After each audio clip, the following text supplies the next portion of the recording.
Mukunda jewellery మొట్టమొదటి factory outlet హనుమకొండలోనే అతిపెద్ద jewellery mart December 14న గొప్ప ప్రారంభం. నమస్తే రమగారు. నమస్తే జయ. రమగారు, స్టోరీ టెల్లింగ్ కదా, దీని మీద ఎంతమంది అంటే పర్సనల్గా నాకు కూడా మెసేజ్లు చేస్తూ ఉంటారండి. జయ గారు, మేము కూడా బాగా చెప్తాము, నాకు చాలా ఇంట్రెస్ట్ ఉంది, ఎలా అప్రోచ్ కావాలి, అసలు ఎలా చెప్పాలి, ఇలా నేను మనసులో అనుకుంటాను, వాళ్ళతో డైరెక్ట్గా చెప్పకూడదని, రమగారు లాగా చెప్పాలి అని అనుకుంటాను. టిప్స్ కావాలంటండి. అసలు స్టోరీ టెల్లింగ్ చేయాలి అంటే మీ టిప్స్ చెప్పండి రమగారు. ఇది ప్రొఫెషన్గా తీసుకోవాలంటేనా? పోనీ ప్రొఫెషన్గా తీసుకోవాలి. ఇప్పుడు వాళ్ళకి కూడా స్క్రీన్ మీద వచ్చి చేయాలని, ఎక్కడో ఒక చోట కనిపించాలని, వాళ్ళ రేపు అవకాశాలు ఉన్నాయి కదండి. స్టోరీ టెల్లింగ్కి విధానాలు బోల్డ్ ఉంటాయి జయ. నేను ఏ విధానాన్ని ఫాలో అవటల్లా.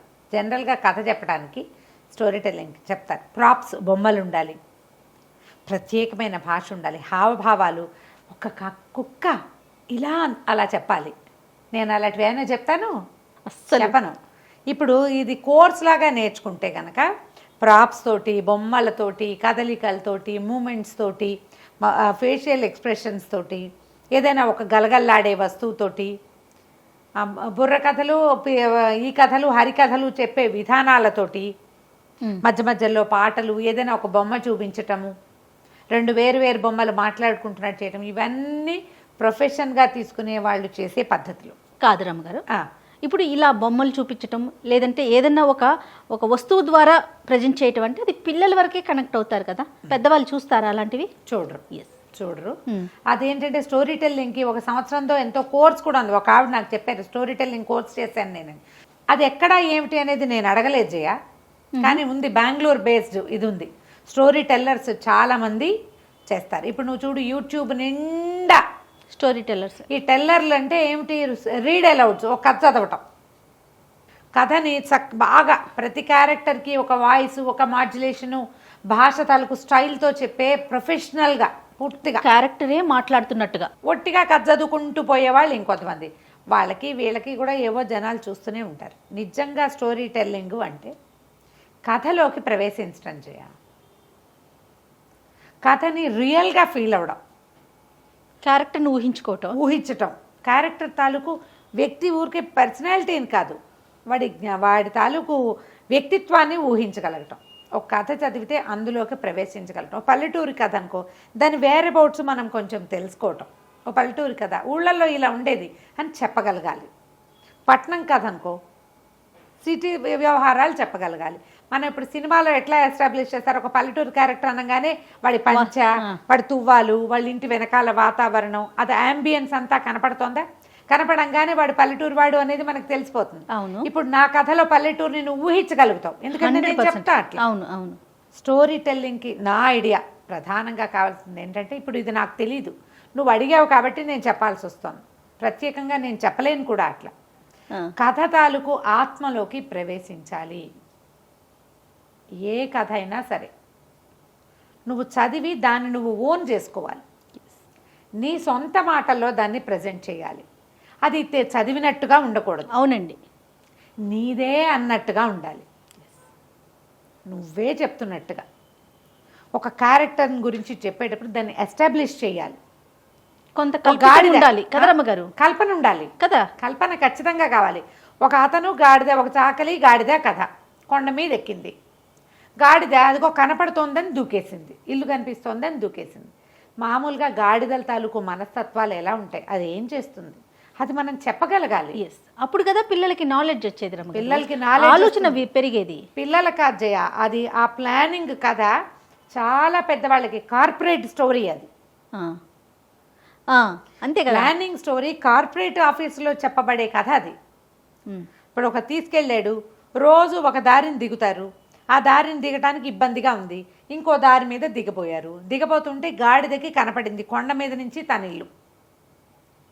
ఇదంతా లాగుతాడు ఎందుకు, ఇక్కడి నుంచి ఇక్కడ దూకేస్తే సరిపోలా. Short cuts. అవును. నువ్వు ఎప్పుడు షార్ట్ కట్ని యాప్ చేయకూడదు.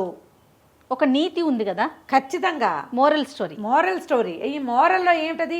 మోటివేషనల్ మోరల్ అది.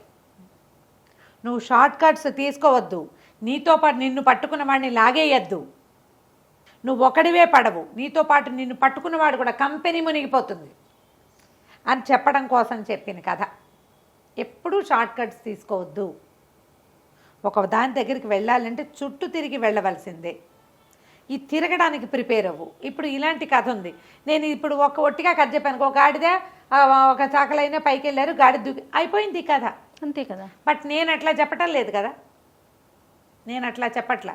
నేను ప్రజలకు దగ్గర అవడానికి ప్రధానమైన కారణం, నా స్టోరీ టెల్లింగ్ ప్రత్యేకత కలిగి ఉండడానికి కారణం ఏంటంటే, గాడిదను పట్టుకున్న వాడిలోకి, వాళ్ళకి జీవితంలో రేపొద్దున రాబోయే దాంట్లోకి నేను తీసుకెళ్ళాను మిమ్మల్ని. క్యారెక్టర్ ఊహించుకోగలుగుతాము.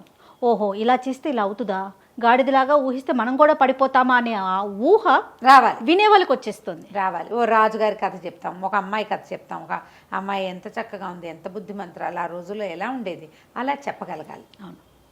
మీరు చిన్నపిల్లలకి స్టోరీ అంటే కళ్ళు పెద్దవి చేస్తూ, సౌండ్స్, వాయిస్ మాడ్యులేషన్ మారుస్తూ, నేనేం మాడ్యులేషన్స్ మార్చాను కదా, ఎక్కడ ఆఫ్ స్క్రీన్ ఎలాగో ఆన్ స్క్రీన్ అలాగే పోతూ ఉంటాను అంతే. అంతే. ఇప్పుడు ఈ వాయిస్ మాడ్యులేషన్ మార్చండి, డబ్బింగ్ ఆర్టిస్టులు చేసినట్టుగా స్టోరీ టెల్లర్ చేయక్కర్లా, నా ఉద్దేశం ఇది. అదేనండి, మీరు పిల్లలకి చెప్పాలి అంటే ఖచ్చితంగా వాయిస్ మాడ్యులేషన్స్ అవి చేయాలి. మంది పిల్లల కథ కాదు కదా, మంది పిల్ల కథ కాదు. అవి మాడ్యులేషన్స్ అవి ఎప్పుడు మార్చాలి, మనం బొమ్మలు చూపిస్తుంటే ఏనుగుకు ఒక వాయిస్, కుందేలుకు ఒక వాయిస్, పిల్లికి ఇంకొక వాయిస్, సౌండ్ మన సౌండే మార్చుకోవాలి. మనం అలా కాకుండా ఇట్లా ఓపెన్గా చెప్పేటప్పుడు కథని ఎస్టాబ్లిష్ చేయాలి, క్యారెక్టర్ని ఎస్టాబ్లిష్ చేయాలి, ఆనాటి స్థితిగతుల్లోకి వెళ్ళాలి. అండ్ రెండోది, మీరు నటించకూడదు, చాలా ముఖ్యం అది. యాక్షన్ చేస్తూ చెప్పద్దు, మీరు యాక్ట్ చేయొద్దు. ఒరిజినల్గా, న్యాచురల్గా మీ సహజమైన మాట తీరు ఏదైతే ఉందో అదే మాట తీరులో కనుక మీరు కథ చెప్తే ఎక్కువ లోపలికి వెళ్తుంది. మీరు ఏదో పెద్ద ప్రీచ్ చేస్తున్నాము, వీళ్ళకి ఉపదేశం చేస్తామనే భావనలో చేయకూడదు. ఇవన్నీ పూర్తిగా నా ఉద్దేశాలు, నన్ను అడిగారు కాబట్టి చెప్తున్నాను. 100%. ఇప్పుడు అలా కాకుండా ఎవరి స్టైల్ వాళ్ళే, ఇది నా స్టైల్ కదా. అవును, మీ స్టైల్ ఎలా ఉంటుంది, ఇంతమంది ప్రజలకి చేరువు కావటానికి కారణం ఏంటో మీరు చెప్తున్నారు. అంతే, అది సహజమైన శైలిగా ఉండాలి. మాటలు మామూలుగా మాట్లాడే మాట, కథలో మాటలు ఒకేలా ఉండాలి. వాడు వచ్చాడు, వాడు వెళ్ళాడు అనే దానికన్నా అతను ఆమె అలాంటి మాటలు మాట్లాడితే అవేం పెద్ద కనెక్ట్ అవ్వవు, కృతకంగా ఉంటాయి. అవును, వాడెవడో ఒకడు వచ్చాడు అంటే జనరల్గా ఉంటుంది, క్యాజువల్గా ఉంటుంది. ఇలాంటి భాషని మనం ఈజీగా ఇతరులతోటి కనెక్ట్ అవ్వగలుగుతాం. రైట్. ఆలోచించండి, మీ ఒరిజినల్ క్యారెక్టర్ ఇది కాదు, నాలాగా క్యాజువల్ భాష కాకుండా మర్యాద పురస్సరమైన భాష ఉందనుకోండి, ఆ భాషలో అయినా ఒరిజినల్గా సహజంగా చెప్పండి. క్యారెక్టర్ని మక్కి చెప్పేసేసి వాక్యాలు కథలో ఉన్న వాక్యాలే చెప్పద్దు. ఓకే, ప్రతిదీ మీ సొంత వాక్యం కావాలి. అందులో ఉన్న వాక్యం చెప్పినా మీ సొంత వాక్యంలాగా వినపడేలాగా చెప్పగలగాలి.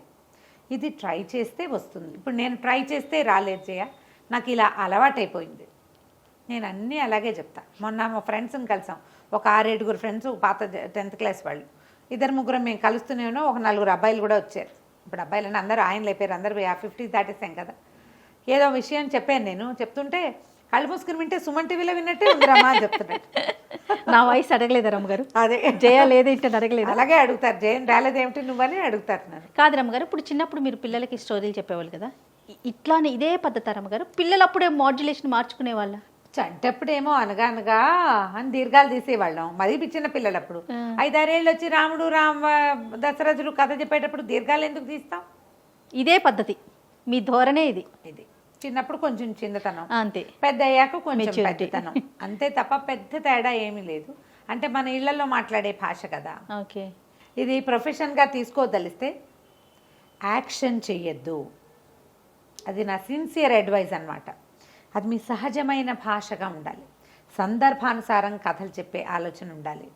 ఏదైనా ఒక విషయం చెప్పేటప్పుడు ఒక కథతోటి మొదలుపెట్టి కథతోటి ఎండ్ చేయటం, అలాంటివి చేయొచ్చు. మన స్పీచెస్లో కూడా దాన్ని అలవాటు చేసుకుంటే క్రమంగా మనకు అది అలవాటు అవుతుంది. ఇది ఏదో అక్కడికి వెళ్ళినప్పుడే చేసేది కాకుండా ఎక్కడ మాట్లాడినా మీరు ఇలాగే మాట్లాడుతుంటే నాలాగా ఇలాగ, ఇప్పుడు నాలాగానే కదా అడుగుతున్నావు. అవును, మీలాగానే కావాలి నాకు. ఇంతే, మీరు నటించకుండా పాత్రల్లోకి ప్రవేశిస్తే కథ కుదురుతుంది. మళ్ళీ దాంట్లో జోనర్స్ ఇవే చెప్పాలి అవే చెప్పాలి అలా పెట్టుకోవద్దు. ఆధ్యాత్మిక కథలు చెప్పండి, వ్యక్తిత్వ వికాస కథలు చెప్పండి, జీవిత కథలు చెప్పుకోవాలి, పల్లెటూరు కథలు చెప్పాలి, మళ్ళీ జానపదాలు చెప్పాలి. అన్ని జోనర్లు తీసుకోండి, ఒకదానికే పరిమితం కావద్దు. ఏదైనా ఒక దాంట్లో మీరు బాగా ముందుకెళ్తున్నారనుకోండి, మరింతగా అందులో ముందుకెళ్ళండి. సూపర్ టిప్స్ రమ్మ గారు. Thank you. నమస్తే. నమస్తే.